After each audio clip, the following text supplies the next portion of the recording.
Foste tu que deste este tema? A cena de ter objetivos? Ah, sim. Então pronto, queres falar sobre o quê? A ambição, com o pé no chão.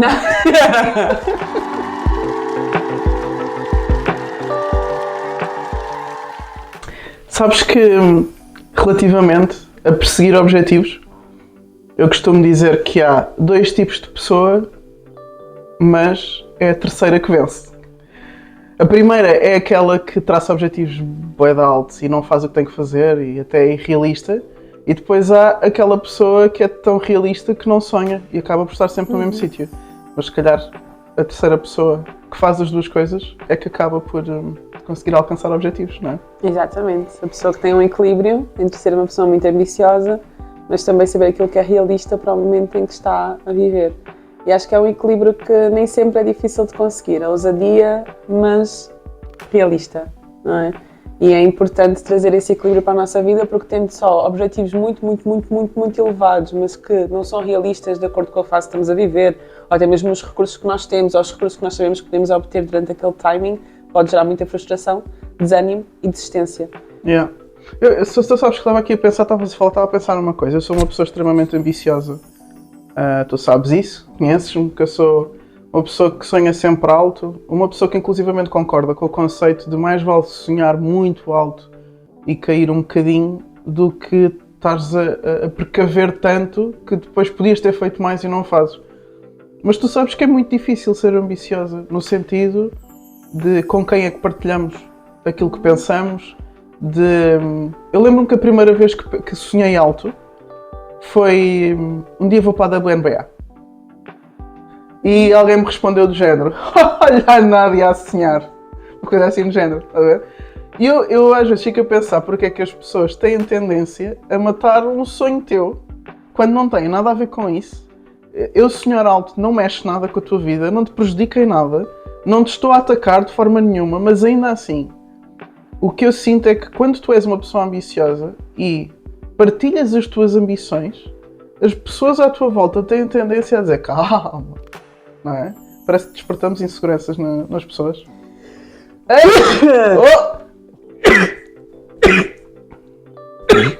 Também se espirra, pessoal. Isto também é autenticidade. Pronto. As irmãs Tavares também espirram, não há problema. Isso é muito verdade. E muitas vezes é porque aquelas pessoas nem acreditam que elas conseguem também realizar esse sonho. Ou não têm essa capacidade de sonhar tão alto, então é do género, epá, como assim outra pessoa está lá a sonhar tão alto? Ou então é porque também não conhecem outra realidade, ou às vezes é porque querem proteger a pessoa que está a expressar um sonho tão alto dela se desiludir. Então pode acontecer aqui várias situações. Tu partilhas com alguém, não, olha, eu quero comprar X, eu quero trabalhar em X, eu quero viajar no mundo. Tu podes ser uma pessoa ao teu lado que por não acreditar que algum dia seria capaz também de realizar isso, vai dizer, não podes sonhar tão alto, não sei o quê, a vida não é assim tão fácil e tal, isso não é assim tão fácil, mas porque é uma insegurança dela. Ou então porque ela própria também vê, se calhar é melhor colocar-lhe aqui os pés no chão, porque eu acho que ela não vai conseguir fazer isso, ainda se vai frustrar, ainda se vai desiludir no caminho. Olha, tu vê lá, tem cuidado, as coisas não são assim tão fáceis. Então temos de ter aqui vários tipos de pessoas que estão à nossa volta. O importante é que nós tenhamos consciência do que é que realmente nós queremos e uma coisa que estavas a falar que é partilhar com as pessoas certas. Yeah. Há tipos de coisas que nós queremos que nós não podemos partilhar com toda a gente, porque há pessoas que não vão entender.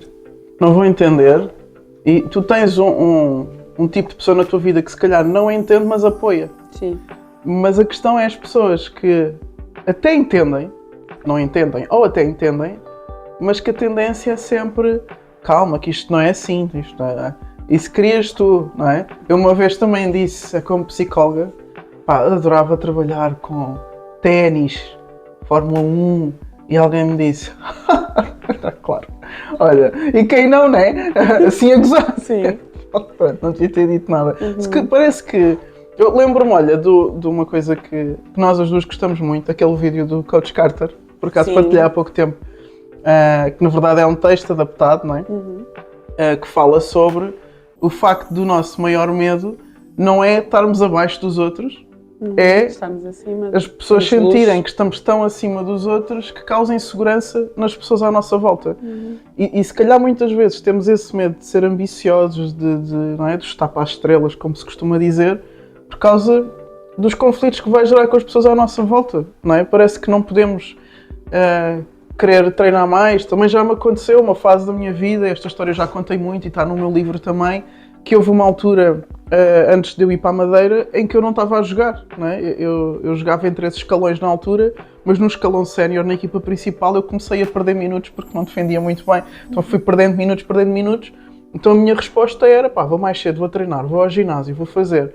Pá, e a determinada altura aquilo não estava a funcionar, eu ia perdendo minutos. Pá, então eu começava a inventar exercícios, já não sabia mais o que fazer, e começava a inventar exercícios. Então houve uma vez que peguei em 3 bolas e que estava na parede com 3 bolas de basquete, não é? A fazer reação, ou sei lá o que é que eu estava a treinar, estava a fazer qualquer coisa. E lembro-me de ser gozada pelas minhas colegas de equipa. E eu trabalho hoje com atletas que quando tentam fazer mais, eu acho que a nível profissional isso já não acontece, mas quando estamos a querer chegar lá, não é? Quando estamos a querer destacar, não é? da multidão, acho que há momentos em que começamos a fazer coisas que não nos permite, se calhar, estar tanto em determinados meios ou em determinados contextos, não é? Se um atleta quer passar do quase para profissional, se calhar sair à noite de bodeiras todas as semanas com os colegas dele de equipa não faz sentido.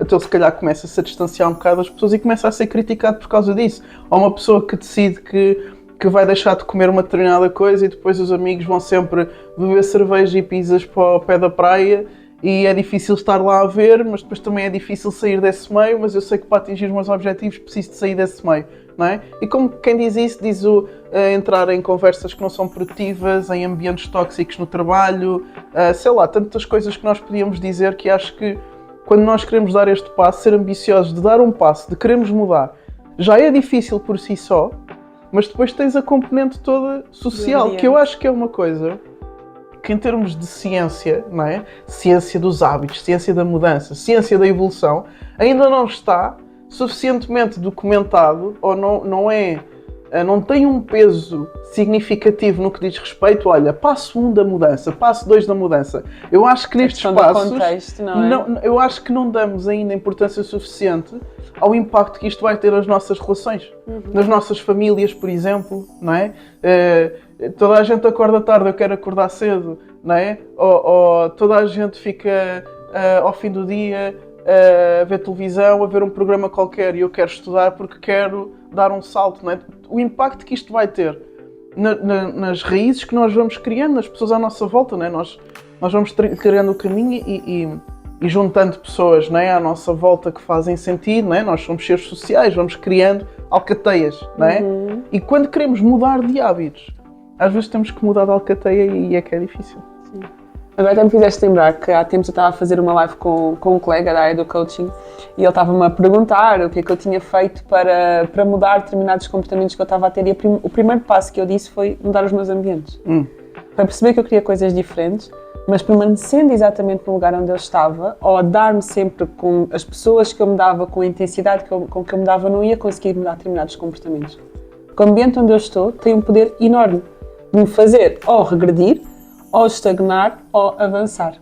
E aqui não é questão de tens de deixar de falar com aquelas pessoas, tens de deixar de dar com aquelas pessoas, ou tens que mudar 100% radicalmente. Não. Às vezes é colocar cada pessoa no seu quadrado, é saber, ok, com estas pessoas eu posso falar sobre estes assuntos. Com estas pessoas eu até poderia falar, mas vai acrescentar alguma coisa? Será que não vai minar a minha ambição e aquilo que eu realmente quero alcançar? Eu lembro que uma vez eu estava a fazer não era terapia, era uma espécie de mentoria, e eu às vezes partilho alguns documentos que eu tenho meus para com as outras pessoas e esqueci-me de tirar lá um objetivo que eu tinha escrito para mim. E estava a partilhar ecrã. Quando a pessoa viu aquilo, ela ficou, o quê? Tu queres isso? E eu disse, olha, não, só deixei isto aqui apontado, mas ignora. E fechei aquilo bem rápido. E eu percebi, eu não posso partilhar este objetivo com esta pessoa. Tiveste constrangimento em mostrar a tua ambição? Eu tenho muito constrangimento às vezes em dizer aquilo que eu quero fazer. Porque às vezes eu até tenho medo que as pessoas pensem que tens a mania. Que eu tenho a mania. Ou que tenho assim muitas condições ou alguma coisa assim. Por exemplo, o facto de eu ter ido este ano a Bali, as pessoas depois começam a pensar, a Petra deve ter bué de dinheiro, não sei o quê, ganho da vida. Mas não, nem por isso. Organizaste, priorizaste? Foi um objetivo muito, muito bem estruturado e muito bem organizado. E por cá, fazes isto e fazes aquilo. Deves... Não. E eu às vezes tenho receio de partilhar, às vezes, certas coisas que eu quero fazer e que eu quero viver exatamente pelo receio do que é que as pessoas à minha volta vão pensar. Porque sinto que algumas ainda têm a mente tão, sem insultar, mas a mente tão pequenina que não acreditam que seja possível. E eu mesmo não tendo vivido certas coisas, começo a acreditar que é possível e começo a permitir-me sonhar um bocadinho mais alto e a correr atrás disso. E isso faz-me evoluir e faz-me crescer. E hoje em dia é um círculo de amizades muito pequeno com quem eu posso partilhar certas coisas. Se calhar, quando pelos vezes de uma mão, as pessoas com quem às vezes posso dizer. De uma mão? Isso é uma fruta, não é? Estou a brincar, continua. De uma mão, Ok. as pessoas com quem eu posso partilhar certas coisas porque sei que não vão entender, não vão compreender ou vão criticar.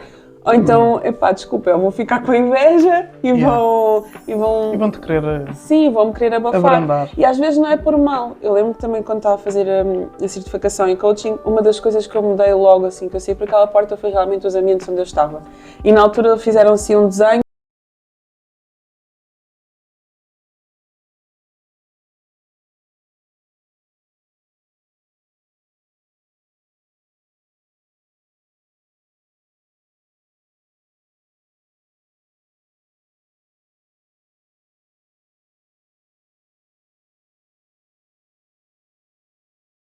Como te vão puxar para tu continuares ali em baixo. Mas é por causa daquelas inseguranças, sim, não é e porque não é gostem porque de não ti. gostam de ti. E às vezes é até porque têm medo de que tu mudes tanto Que deixem de dar vão-te perder. contigo. Eu li isso há Exatamente. pouco tempo, às vezes tem muito a ver com isso. Não é? Quando tu consegues, imagina uma pessoa de quem tu gostas muito, e isso foi das maiores desilusões da minha vida que eu tive que aprender a lidar porque realmente vi que é mais ou menos normal. Que é a questão de quando tu alcanças um objetivo, pensas que toda a gente vai ficar feliz por ti. Tens aquela imagem na cabeça de quando alcançar isto, vou contar às minhas pessoas e vamos festejar todos juntos. E as pessoas têm reações muito estranhas. Muitas vezes até, olha, boa, tal, e mais nada. E tu ficas assim, fogo, eu estou tão feliz e não consigo partilhar esta felicidade com ninguém porque ninguém entende o que eu acabei de alcançar, ou ninguém valoriza, ou lá está, depois inconscientemente, e foi sobre isso que eu li. Quando tu evoluís, alcanças algo de outro patamar, ou queres evoluir para outro patamar, as pessoas à tua volta, inconscientemente às vezes sentem que te podem perder por causa disso. Porque tu eras aquela pessoa, com aquele patamar, com aqueles objetivos, com aquelas conquistas, aquele nível de vida. E quando alguma coisa sobe, as pessoas inconscientemente, ele agora vai mudar, ou vai estar mais indisponível, ou vai ser mais importante, já não vai precisar tanto de mim. Inconscientemente as pessoas também pensam que te vão perder. Ou seja, não é uma coisa logo de inveja, não é? Sim, de caras. claro. A inveja pode ser o que parece ou a resposta. Mas eu acho que no fundo as pessoas sentem inseguranças relativamente a elas mesmas, de género, aí fogo, ela consegue, eu nunca vou conseguir, mas depois também, se calhar a pessoa pensa que eu não vou conseguir, que não estou ao nível dela, se calhar já não vai estar na minha vida. Sim, isso é verdade. Lá está, é preciso considerar que cada pessoa pode realmente ter um determinado tipo de reação pela forma como se está a sentir. Algumas pode ser inveja, outras pode não ser. Há pessoas com quem tu até podes ter ali uma conversa do género, se entendes que a pessoa está a ter essa reação porque tem medo de perder, olha, vai estar tudo bem, tu vais comigo onde eu for e tudo mais, não é? E há outras que tu realmente percebes, ok, esta pessoa não vai mais comigo e eu não quero que ela vá mais comigo. Ou vai comigo só em certos ambientes, contextos, não é? É colocar cada pessoa também no seu quadrado e tirar essa ideia ilusória de que todas as pessoas na minha vida têm que ter a mesma posição e se aquela pessoa não me apoia em todas as coisas é porque não serve para estar na minha vida. Não precisa. Esse desenho que tu estavas a usar da escada eu uso como círculos, não é? Tu és o núcleo da tua vida, não é? Tu és a pessoa mais importante da tua vida. Depois tens pessoas muito importantes na tua vida que até te organizam, não é? São pessoas que se tu perdesses tu te desorganizarias. Depois tens pessoas importantes e depois tens pessoas e depois tens conhecidos, não é? E vai afastando. E se calhar, quando éramos mais novas, se calhar pensávamos que era branco e preto. Ou é meu amigo ou não é? Não é? Não é? Exatamente. E na verdade existem círculos, não é? De influência que nós temos, de mais influência, de menos influência, e nós podemos pôr as pessoas nas caixinhas. Há pessoas com quem eu aprendi que não posso falar de trabalho, de projetos, porque são pessoas que têm outro estilo de vida, não é? São mais pessoas das 9 às 5 e está tudo bem, e são pessoas de ter a carreira, trabalho sempre no mesmo sítio. Eu e tu, se calhar temos um estilo mais de freelancer, de... Estou-te a dar alergia, Petra. Nós temos um estilo mais de fazer as coisas com o nosso horário, não é? De variar no tipo de coisas que fazemos. Ora estamos no individual, ora estamos em grupo, ora estamos a fazer palestras, ora estamos nas redes sociais, não é? nós temos uma forma de estar um bocado mais mexida, não gostamos de fazer sempre a mesma coisa, entusiasmamos muito com ideias, mas não podemos partilhar com toda a gente. Mas aqui voltando ao tema, ambição versus pés no chão, chamou-me a atenção e queria pegar outra vez nisso, quando tu disseste que tens constrangimento em partilhar a tua ambição. Sim. Tem mais a ver com os outros? Ou será que tem mais a ver com a própria pessoa que às vezes tem sonhos, mas tem inseguranças nas suas próprias ambições? No meu caso tem a ver com as duas coisas. Começou por estar relacionada simplesmente comigo, porque é do género, será que eu vou conseguir? Então, às vezes era por aquela questão. Se eu falhar, ninguém sabe. Exatamente isso. Eu lembro-me perfeitamente disto e já perdi às vezes em algumas lives, em algumas partilhas minhas, com o primeiro produto que eu lancei, sem ser terapia, foi um grupo terapêutico, que era focado ali em desenvolvimento pessoal. Eu nem sequer lancei no Instagram. Eu fui a um grupo do WhatsApp que eu já fazia algumas partilhas. Já tem particular. E fui no particular e no privado, algumas pessoas que interagiam comigo no Instagram, que reagiam mais às coisas e faziam mais perguntas, eu fui e lancei aquilo no 1 para 1. Mas não foi porque eu não queria lançar no Instagram, foi porque se ninguém se inscrever, pelo menos ninguém vai saber que eu lancei isto. Então, primeiramente, era muito para essa questão das inseguranças. E ainda hoje em dia é do género, deixa-me ficar com isto para mim, eu vou tentar fazer, se der certo deu, se não deu, está tudo bem. Fazendo só aqui um parênteses, se calhar até um bom primeiro passo para quem quer começar a fazer coisas, não é? Não precisa de ser logo, vou fazer isto. Se calhar isto é um bom intermédio, não há problema nenhum, não é? Sim, sim. Então isto para dizer que sim, primeiramente por causa das minhas inseguranças e vamos lá um passo de cada vez que eu não sei muito bem se isto vai dar, mas bora lá. E depois, quando eu comecei a criar um bocadinho as inseguranças e comecei a partilhar, comecei a perceber, ok, eu não posso falar sobre isto com toda a gente. E eu lembro que já houve momentos em que, com quem me ajuda, na parte do digital ou com a minha psicóloga, que às vezes eu tinha que esperar uma semana para poder partilhar uma coisa e depois estava mesmo à espera deste momento para te contar isto. Olha, consegui fazer isto e aquilo, porque não havia mais ninguém com quem eu pudesse falar sobre aquilo, porque às vezes as pessoas não iam entender, ou às vezes iam achar insignificante, porque depois também é uma coisa que acontece um bocadinho neste mundo solitário de empreender, que é, às vezes tu valorizas muito uma coisa que tu conseguiste fazer e depois as outras pessoas ficam. Grande coisa. Isso é óbvio, mas nós sabemos que não é óbvio. Então esta questão de tu teres as pessoas certas com quem tu vais partilhando e tu saber que vais desiludido no caminho, porque há pessoas com quem tu vais falar e depois vais saber, ok, não devia ter falado com esta pessoa. E vais fazendo esse filtro, vais arrumando a tua casa em termos de pessoas e de ambientes com quem tu podes falar e podes estar. É uma coisa que vai acontecer ao longo do processo.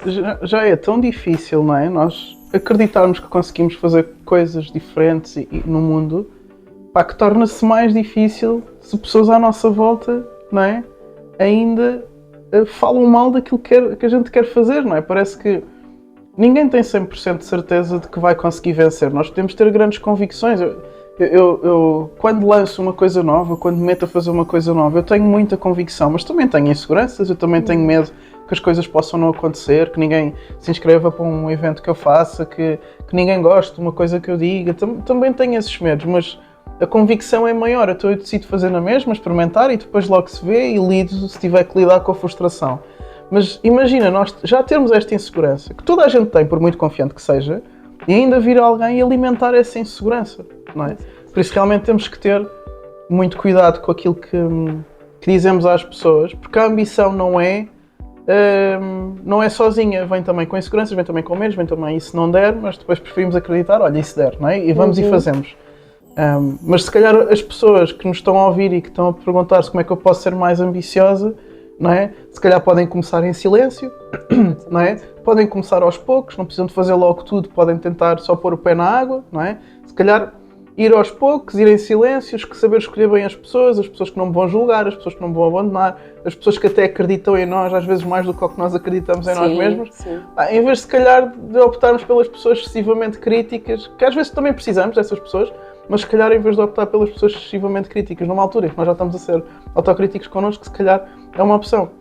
Então e as outras pessoas, as pessoas que são demasiado pés na terra? Como é que a gente... Olha, a primeira coisa é exatamente a mesma coisa das pessoas que querem ser mais ambiciosas, ou que, pronto, é procurar um ambiente onde lhes possa mexer um bocadinho, onde lhes possa tirar um bocadinho da caixa. E esta questão das pessoas que são demasiado pés na terra, elas têm sonhos. Mas elas, em primeiro lugar, não acreditam que elas sejam capazes e, ao mesmo tempo, às vezes não têm um ambiente que lhes estimule para isso. Então precisam de mudar o ambiente delas, precisam de... E eu digo que o ambiente até às vezes é mais forte do que tu queres começar a acreditar em ti sozinho. Mas imagina, eu acho que essas pessoas que querem é mais fácil, não é? Porque as pessoas estamos aqui a falar, querem, mas às vezes têm algum medo. Mas imagina, eu acredito que realmente há pessoas que estão bem com... Como estão. Yeah. Apesar de que custa-me acreditar pela natureza humana que nós não queiramos. Nada. Pronto. Acho que às vezes há pessoas que são tão pés na terra que vendem-se o discurso exatamente para não se frustrarem, para não se chatearem, para não falharem, para não saírem do conforto onde estão, usam o discurso de que está tudo bem. Há pessoas que se calhar está. Não estou a dizer que toda a gente tem que, não é, ambicionar coisas, mas então, e as pessoas que sabemos que não está, mas que dizem que está para não terem que sofrer os percalços naturais que existem de querer mais. Em primeiro lugar, é serem sinceras com elas próprias. Antes de qualquer coisa. Se eu estivesse neste momento num para um com uma pessoa que me dissesse não, está tudo bem, mandava-lhe fechar os olhos e imaginar realmente a vida que ela quer viver. Ela provavelmente ia imaginar mil e uma coisas e depois quando abrisse os olhos eu ia perguntar: estás a viver isso que tu querias, que imaginaste na tua cabeça? A pessoa vai dizer provavelmente não. E claro que não tem que querer tudo de uma vez. Mas há alguma coisa sempre mais que a pessoa quer estar a viver. Nem que esteja lá no íntimo. Só que foi o que tu disseste. O ser humano, a partir do momento que não tem mais uma coisa que queira fazer, é como se já tivesse tipo um zumbi. Não é? A vida é para isso. Nem que seja, nem que o meu objetivo seja sair daqui para casa. Tem que haver constantemente alguma coisa que vá melhorar. E às vezes também existe esta questão da ambição de que, não, se eu for uma pessoa ambiciosa e se eu desejar muito, sou má pessoa. E tem que ser coisas físicas, tem que ser coisas superficiais. Às vezes não. Às vezes é eu melhorar enquanto pessoa, às vezes é eu melhorar na minha paciência, às vezes é melhorar na minha capacidade de comunicação. Se tens alguma coisa, quando tu fechas os olhos e imaginas aquilo que tu queres viver, às vezes tu podes não imaginar de ter uma casa na praia ou viajar o mundo. Às vezes é simplesmente conseguir ser uma pessoa mais calma, conseguir ser uma pessoa mais tranquila, uma pessoa que gera melhor as suas emoções, uma pessoa que consegue realmente no trabalho desempenhar e desenvolver realmente como quer. Então às vezes são essas questões, não precisam ser questões superficiais. Nós pensamos muito na ambição como uma superficialidade, dinheiro, salário, mais trabalho, dinheiro, mais conquistas. Não, às vezes é simplesmente o nosso desenvolvimento enquanto pessoas. E até pode ser a mesma coisa que estamos a fazer, mas melhor, não é? Exatamente. Aperfeiçoar o que já fazemos, fazer de forma diferente. No outro dia ouvi uma pessoa a dizer que experiência, não é? Que a gente às vezes vê lá as candidaturas de trabalho, 3 anos de experiência, que experiência, cientificamente falando, não é só tempo de trabalho, é tempo e o que foste mudando ao longo do tempo que te fez melhor. Porque se fazes há 10 anos a mesma coisa, ele diz que não são 10 anos de experiência, tens 1 ano de experiência vezes 10. Porque fazes sempre a mesma coisa. Da mesma forma. E a experiência parte do pressuposto que tu evoluíste, por isso é que tu és experiente, porque melhoraste e sabes fazer melhor as coisas do que uma pessoa que só faz uma coisa há 1 ano. Mas tu fazes a mesma coisa que uma pessoa que só faz uma coisa há 1 ano. Fazes durante 10 anos, tens 1 ano de experiência 10 vezes. Repetiste a mesma coisa 10 vezes. Então, se nós também sentirmos que isto estamos a fazer, se calhar, a mesma coisa, estamos no mesmo posto de trabalho, não é? Fazer exatamente a mesma função, mas melhor, não é? Se calhar também é um estilo de ambição, não é? Sim. E se calhar devíamos ter começado por aí. Sim. Por dizer que as pessoas demonizam muito a ambição. E que por causa disso têm demasiado os pés no chão. Rima. Boa, sim, porque às vezes até confundem a ambição com ganância. Yeah. E não tem nada a ver uma coisa com a outra. Não é? Ganância é eu querer tudo para mim, eu querer só para mim. A ambição não, eu quero viver isto para mim e às vezes também quero que os outros vivam também, mas não tem nada a ver com, não, eu quero tudo para mim, não. E isto acontece muito porque existe também uma falta de mentalidade de abundância. Esta questão da ambição, às vezes as pessoas têm medo de ser ambiciosas e de conquistar outras coisas porque, não, se eu conquistar isto, então as outras pessoas vão ter menos do que eu e é melhor não. Então é perceber também que todos nós podemos ter, porque existe e muito para dar. Isso também tem a ver com aquela questão cultural de nós acharmos que o pobrezinho é bom. Sim. E que o homem rico é o mau. Aliás, não só cultural, como religioso, sim, não é? Sim. A religião passa-nos muito. Que é mais fácil um camelo entrar no céu do que um rico entrar por uma agulha. Exatamente, não é? Assim. O rico é o mau, o pobre é o bom. E muitas vezes também vemos em filmes, não é? Que o rico é o homem mau que está cá em cima, que não quer ser, e o pobre, coitadinho, é o underdog que um dia vai vencer, não é? Portanto, também temos isto muito instalado dentro da nossa mente. E quando tu vais trabalhar com pessoas que têm exatamente essa dificuldade em almejarem um bocadinho mais ou em acreditarem que aquilo que elas têm dentro delas pode realmente ser alcançado, muitas vezes está relacionado com essas crenças que vêm de geração em geração em geração e chega uma geração que quer fazer um bocadinho mais, mas é bloqueado e está ali embarrado por causa dessas essas crenças. Yeah. E é preciso também identificar o que é que me está aqui a impedir de até acreditar um bocadinho mais em mim, de ser um bocadinho mais ambicioso relativamente à minha vida. Mais uma vez, a ambição não é ganância, é tu realmente viveres a vida que tu queres viver enquanto tu estiveres a viver, fazendo a redundância. Então é realmente desbloquear aqui e perceber quais são as crenças, quais são os ambientes onde eu posso estar, que mesmo que eu ainda não acredite 100% em mim, me vão ajudar a ir aqui um pouco mais passinho a passinho, passinho a passinho. E se calhar, resumindo um pouco tudo o que falámos, não é? Uma frase que eu ouvi aqui há uns dias, que é: quando fores sonhar, pensa grande, pensa até onde tu quiseres, mas quando fores planear e executar, pensa pequeno, pensas nos pequenos passos, num pequeno degrau, porque às vezes se formos pensar grande no que temos que fazer, assustamos-nos logo e dizemos que não conseguimos fazer, mas se pensarmos pequenino, temos mais foco porque é só uma ação, temos mais confiança porque sentimos mais controle na situação. Pá, sonhar é de graça, sonha o que tu quiseres, desde que te dês o tempo suficiente para chegar lá, podes ser ambicioso à vontade. Depois os pés no chão, tem a ver com aquilo que tu tens que fazer no dia-a-dia, aí não há problema nenhum. Sim. Temos sonhos megalómanos e objetivos realistas. E bora! Yeah.